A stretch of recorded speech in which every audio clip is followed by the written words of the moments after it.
mokyklai, dėkojam direktoriai ir kolektyvui be abejo, kad sutiko mus priimti. Ir mes, kaip jau minėjau, aš dabar gaila, kad nepamenu tiksliai, kuriais metais mes buvom, bet senokai jau. Man atrodo, 18 konferencija buvo verslo mokyklai. Buvo 100 dalyvių, labai puikiai praėjo, kas dalyvavot. Važiavom iš Latelių ežero, vakarojom ir fantastika. Ir vėl sugrįžom į Plungę. Tai labai gražu, labai įdomu. Ir iš Trakų. Ne, iš Trakų reikės. Iš Trakų, pernai buvo Trakuose. Neįprasta, mes sakom Trakai. Aukštaitijai. Ir prieš tai 3 konferencijos vyko online. Dėl tos jaurasties. Bet kažkaip susitikom vėl ir laikas labai greit bėga ir 30 konferencijai. O 25-oji buvo, kas prisimenat, kur? Veisėjas? Ne. Šilutė? Ne. Ne? Ne. 25-oji? Norite skaičiuoti? I am asking where 25th conference took place. No. In Kupiškis. Seni dindausai. All the windows.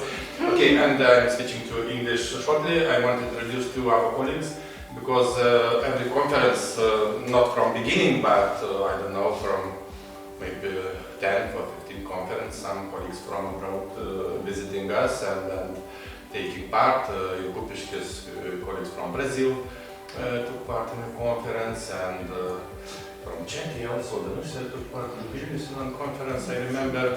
And this year we have 2 colleagues, one my good friend and colleague Kuo-Hung from Chiang National University in Taiwan, and it's really a good cooperation for many years.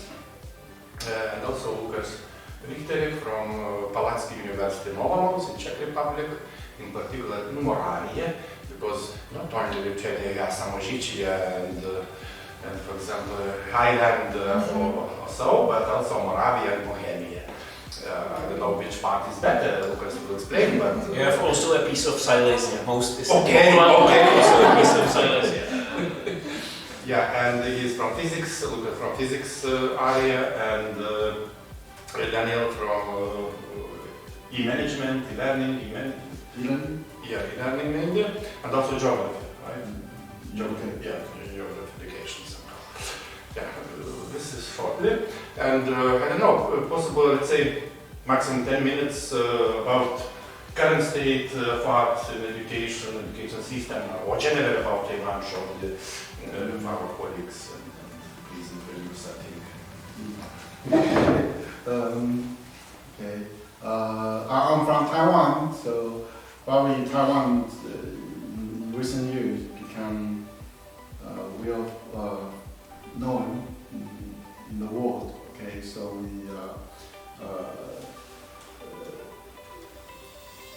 constantly doing our best against some competition from enemy or from the big nature.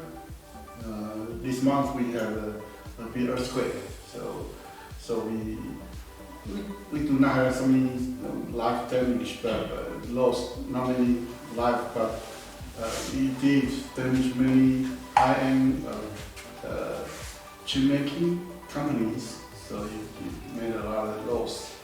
But still, we are still doing our best for prepare for earthquake or for typhoon or for any war from China. So our education just keep our students to work harder. So students are very hardworking in academic or in some activity. Also, teachers are very hardworking. So teacher will spend their best effort to teach students. This year I have some interns from Spain and from Czech, and from Germany. That's joined my project, that stay in the primary school in Taiwan, they have one common impression, is that in Taiwan, students respect a teacher very much, which is they cannot feel in Europe. I don't know why, but in Taiwan, we actually there's a mutual respect. The teacher will do more than teaching to care about student. The student will respect and trust the teachers. I mean, there's the school in Taiwan. Okay, thank you. And I will add something. When somebody asks me, like Lucas asked, what about German education? I'm saying they're learning 24/7 because at least my first impression also was in 2009. Everybody during night also always sitting in libraries, readings. Doesn't matter sleeping. I remember in some undergraduate students' rooms, yeah, we visited, and some students just sitting in a place, a lot of books, sleeping.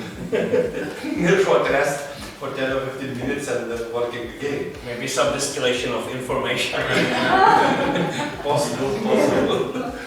Okay, and thanks for short introduction and possible some questions, some interesting questions. Lucas, what about Czechia?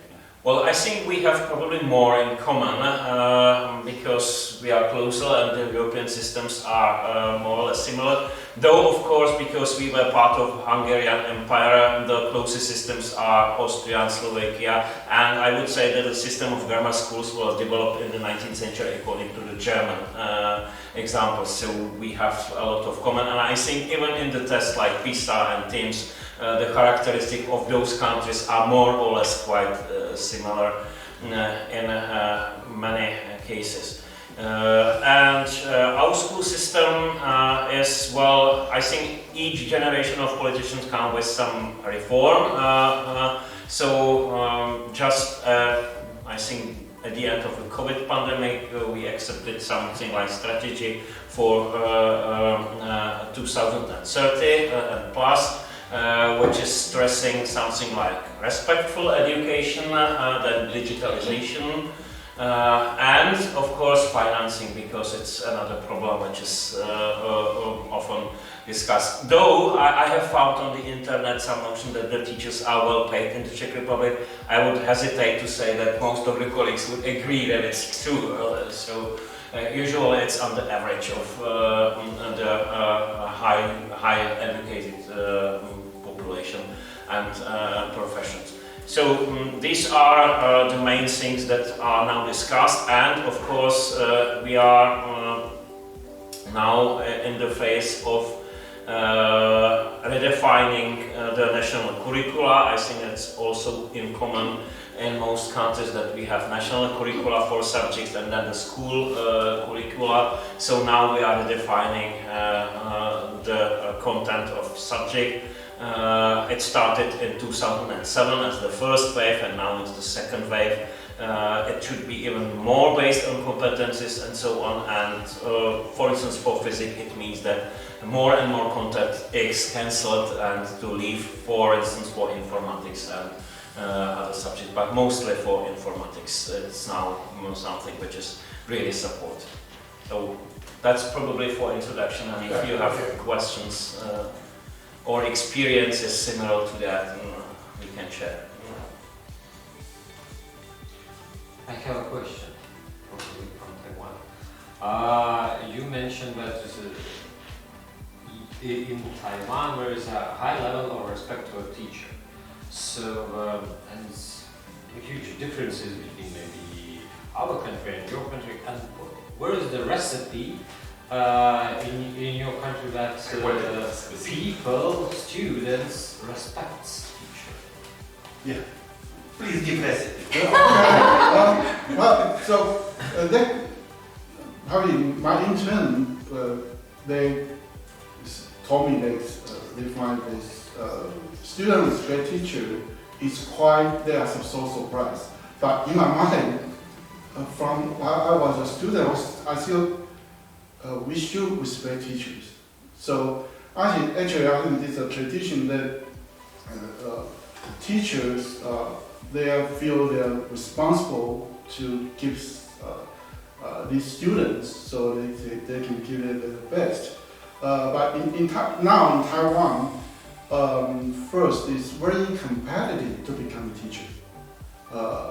From you want to become a teacher, you study at the teachers department of teacher education. It's really competitive. So after you study, then you have to have an internship. You have to pass a national examination to attain the certificate. So I mean the salary is about average. Okay, it's not that high, but actually it's better than other professions, like normal professions. So then the parents and the student will, I think they will respect teachers because they believe teacher will give them some guidance. And now the government still set some holding many professional training programs for teachers. They are all free, so they have to attend some kind of workshop or they get some degree. So I think the teachers are still improving themselves. Okay, this part I think that whole society is now still consider teacher is I mean it's a positive is give some good feedback to students or professionals. And how often are reforms in Taiwan in the education system? Because here in Lithuania we had reforms every 4 years. It's very similar. Yeah. Yes. Because when the new government came, they have their own ideas what to change. Now I could say that two cadences in a row were different governors, but they try to keep a balance, start new reforms and to take something good from our governor. So how often in Taiwan they changing educational programs and something else? Every 10 years we have a big change on the national curriculum. Every 10 years, so probably the latest is 2019. Just 2 or 3 years ago. Every 10 years, but there's always constantly some new policy or some initiative. For example, I'll talk about it during the symposium. We have some one tablet for one student is a new initiative. Okay, so because people in government consider that everyone has a phone, then if your student can get one tablet, if you have some learning resource, a student can learn anytime, anywhere. So after that, they have some experimental project for different schools. Then after the year, I think they have some positive effect. So they decide to promote this policy. Okay, so they will have some teacher training. They will provide tablet for every students. So they will encourage teachers to teach and share what they have what they have found in some lessons activity. So to share with your peers, the teachers. So there are always many. So for example, probably 10 years ago, the Taiwanese students did well, probably in mathematics and science education, probably in the top ranking. But for reading, it's not good, probably in the middle.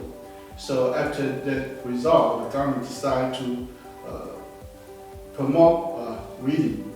So reading, they send a lot of books to every school.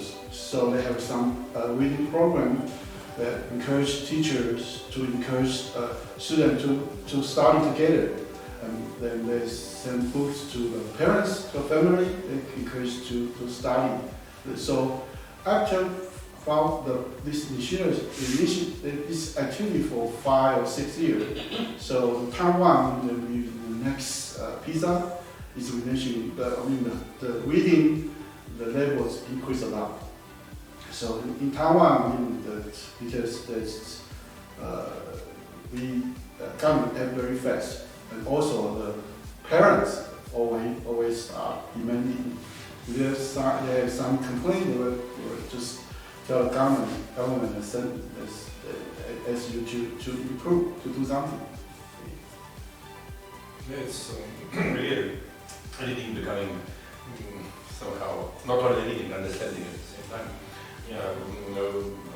Recently I was in Slovenia last week, just returned from Slovenia, and it was conference, also teachers conference, no, academic conference from university that was combined with teachers conference, Innovativna Pedagogika 5.0, and we have around 400 teachers, having in mind that Slovenia is smaller than Lithuania and really a lot, but not all accepted because due to limited space.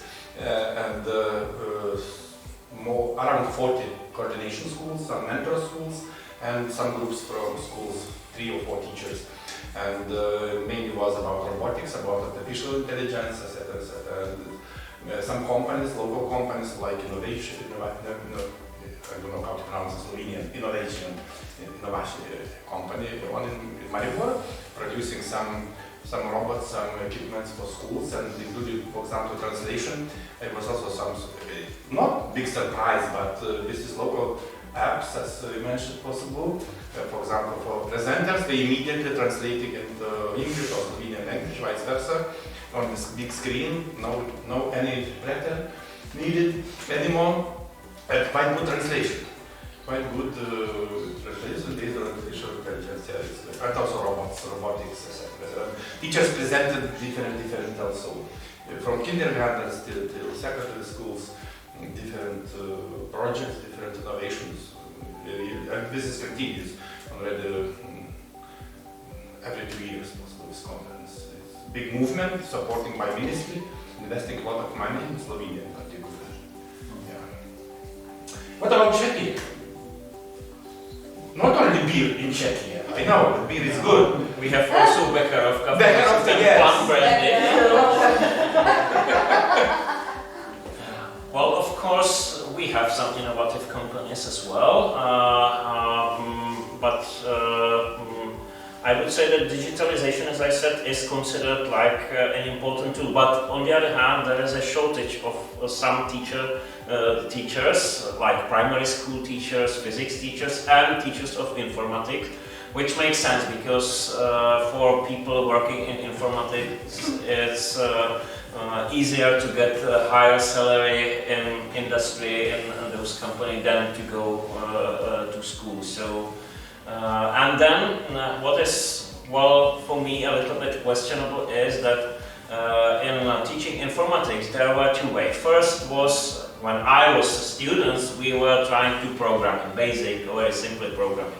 Then it was that let's move from programming to application. So using application, using that. And now it's coming back that that should be compulsory to go through the basic of programming. Though graphically programming like Scratch, so combining, but still programming. Is a question whether all lawyers, all doctors should be able to programming. But as you said, for my students that in Taiwan, yes, teachers somehow free from different companies producing materials, educational resources. Yeah, in order to reduce teacher workload, not like, for example, I don't know, possibly you can say, but teachers are so overloaded with different works. Remember in 2019 during the conference, colleagues from South Korea also presented teachers. For example, in South Korea, for many years, for many decades, teacher is a profession on the first position. It's correct trend, on the first position, the most respectful profession. Yeah, how to, and in Slovenia also this, let's say, like a trend or idea. I mean, idea was quite clear. The teacher means the main, let's say, element in education system, and we need the best teachers. And the question is how to prepare the best teacher, and what does it mean as a good teacher? Yeah, possible we should learn something from Taiwan, South Korea, Singapore, etc. But in Lithuania, also, I don't know, possibly it's the opposite situation. At least based on my experience with students, the service teachers. I'm stopping here. Explanations, yes. Well, I would say that in our country, if there are some surveys among inhabitants, they usually say that, well, the doctors are probably the first, because we all need them, but the teachers are usually said that it's a respected profession. But on the other hand, if I sometimes listening my wife communicating with parents, some parents are very respected, but some parents are not so respected. In that sense, and as you say, maybe it's not so prestigious because we are not in situation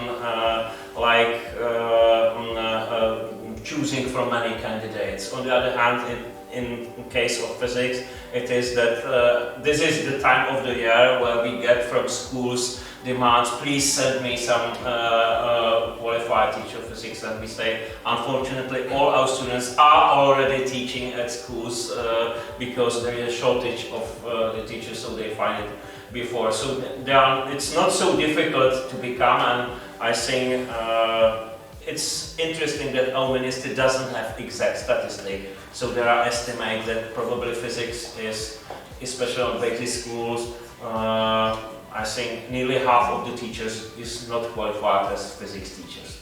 Sometimes they say 40%, sometimes they say 50%. It's interesting, but the Ministry of Education says we do not have any statistics.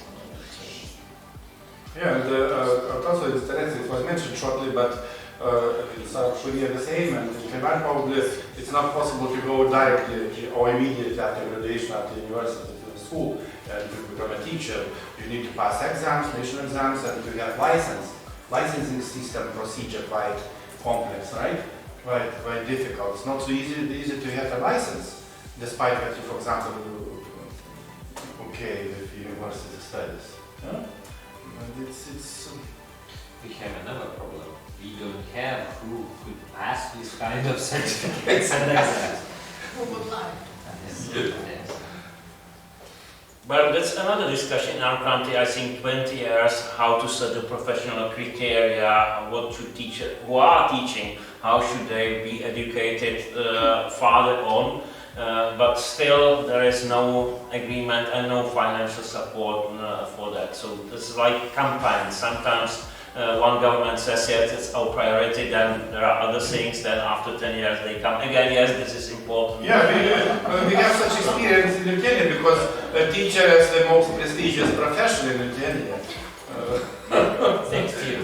Yeah, next year, 25. Yeah, but I think generally nothing happens. Yes. Yeah, including financial support, etc., etc. Colleagues, okay, we have more 5 minutes for official discussion. Some questions, what is some possible questions from your side, because we have two colleagues, not only from Europe, but another continent, as you usually say, we connecting continents. And tomorrow, possibly we'll have, despite online, but from South Africa,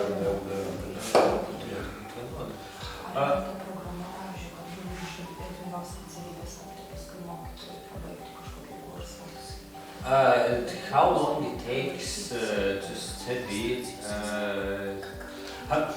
What kind of system in your countries are, if you want to become a teacher?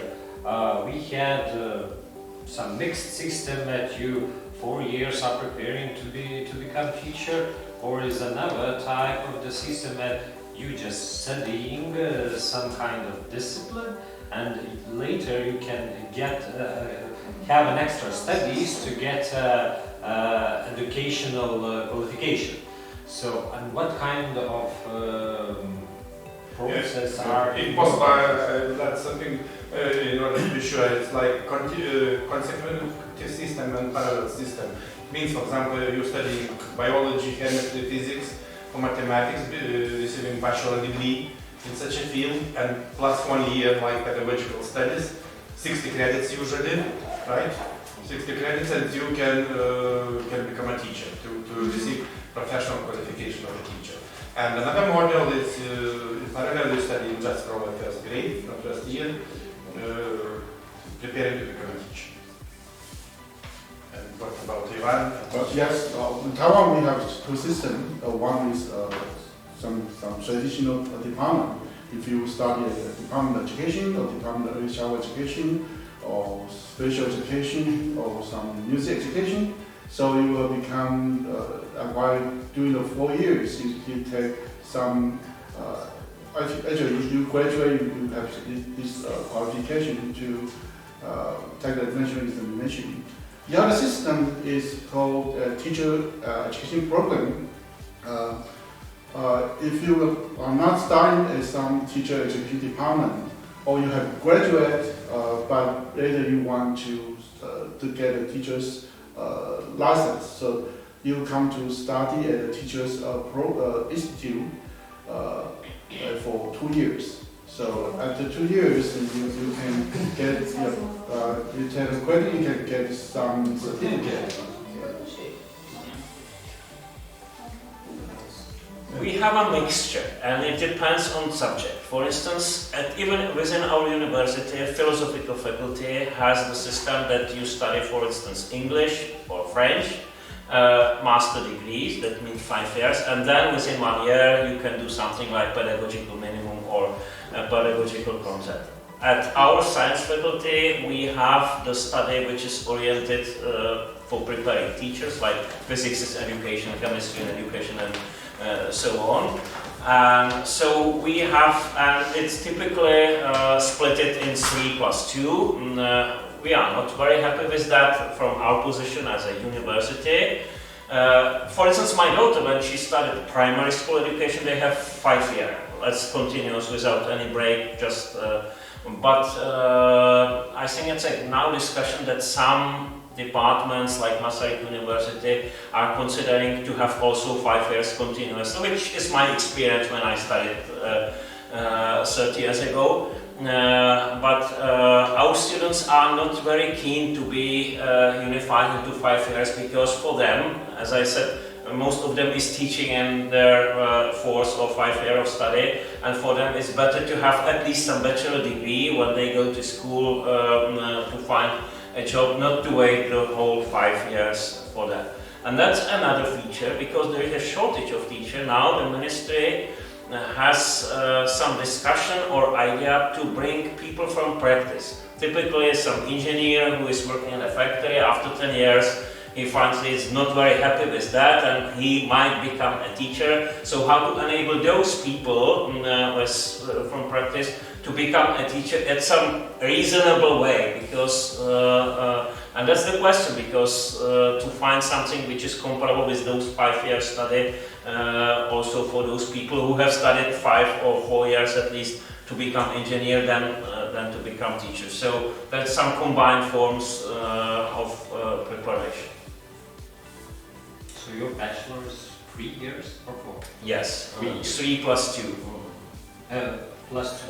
This master, yes. So it was formally divided when we entered European Union, that because when I studied it was 5 years, and some professional oriented study were shorter, but now it's typically split at 3 bachelor and 2 masters. So you usually have professional bachelor. Do you have colleges or only universities? Well, for preparing teachers, I think it's mostly at universities. But for other, we have also something like colleges or called colleges. And what time, how long it takes to study in colleges? Also 3 years or less? Well, I would say that 3 years. Well, it's difficult because I do not know all the form of study, but I would say that typically it would be, for bachelor study, it would be 3 years typical. But we should add that it's Czechia, as far as I know, all teachers should have at least master degree, right? Formally, yes. Yeah, But not possible to. so for teachers, yes, officially it should be master with some pedagogical content or some elements. Okay, 2 more questions and that's all. And after that, informal part. Okay, no questions. Thank you very much, Daniel and Lukaš, for your short introduction and sharing some ideas about your education, about the educational system, and let's continue some individual discussions. Okay? Thank you very much for all who took part in this formal discussion. Question? Okay. Okay. I recently talked to my wife. My wife came with me to visit here. So this year it was in June. So we tried to take a train from Vilnius to Chalet, but it was full. So then later someone told me, okay, it's quite common in summertime that many tourists will visit Lithuania, so it's no way to put a seat, transit. So we are so surprised. Why, if you know it's quite common problem, why don't you just increase the number of trains to transport more people? Because you can make money, then you can intake more tourists. But the reason we get probably is because you have strict regulation, so the worker cannot work over long time or some overtime. But in Taiwan, you can see we have a high-speed rail. So we have some reserved seats and non-reserved seats. So if you did not reserve a seat, you can just line up and to take a non-reserved seat. So you can still take a train. But during weekends, there are so many people waiting to take the seat. So the company will just increase right away. You see, many people waiting there. It's just increase 1 or 2 and they can take everyone away. No, we so we have fixed schedule, fixed. It's fixed. There's one extra, there were broadcasts a week in 10 minutes we have one extra train so everyone can get out. So I mean it's quite flexible. So so I don't know the real situation is it's a regulation or it's a tradition that you cannot work extra or work overtime.